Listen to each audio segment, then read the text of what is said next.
नीति पर चर्चा हुई है इनसे, और युवाओं के ऊपर जो है वो बहुत बड़ा दायित्व रहता है।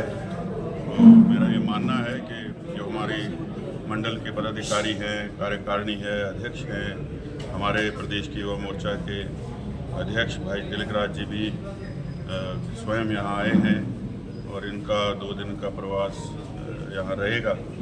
मुझे लगता है कि नई गति जो है युवा साथियों की सक्रियता से इस चुनाव को मिलेगी।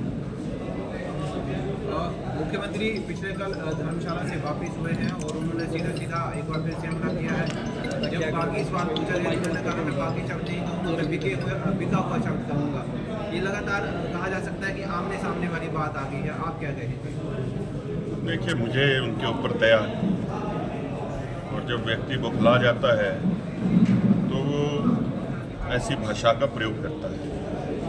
ईश्वर शीर्ष पदों पर जब बिठा देता है तो व्यक्ति को बड़ा मन, बड़ी सोच और बड़े काम करने चाहिए।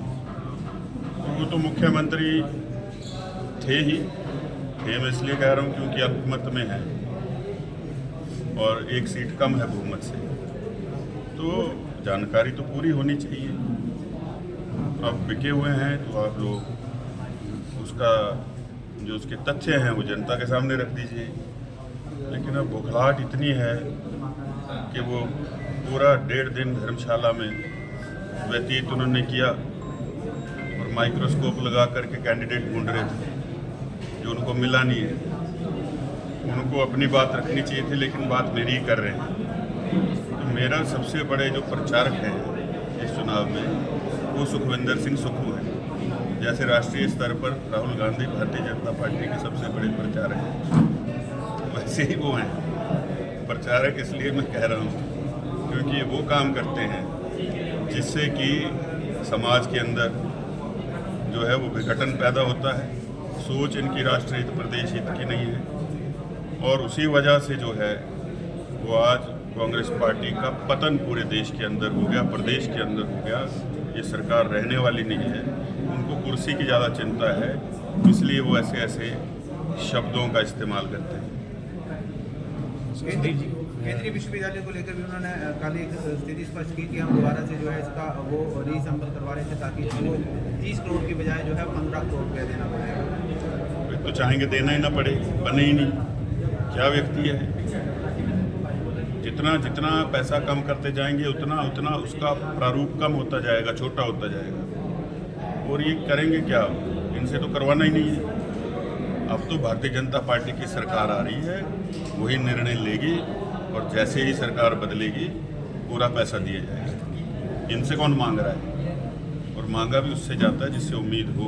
जो व्यक्ति सुबह उठते ही कहना शुरू कर दे मेरे पास पैसे ही नहीं है, उससे कौन मांगेगा?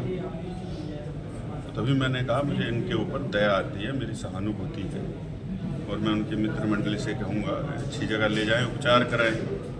क्या क्या बोलने लगे हैं। क्या चुनावी मुद्दे लेकर के जा रहे हैं आप? देखिए, हमारा जो मुद्दा है वो सबसे बड़ा मुद्दा विकास का है।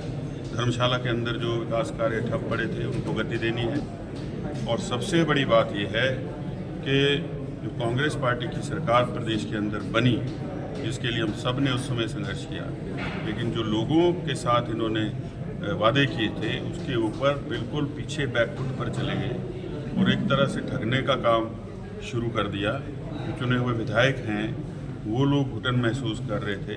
ये इतने ही नहीं है, और भी हैं। आप देख ही रहे हैं क्या हालात है।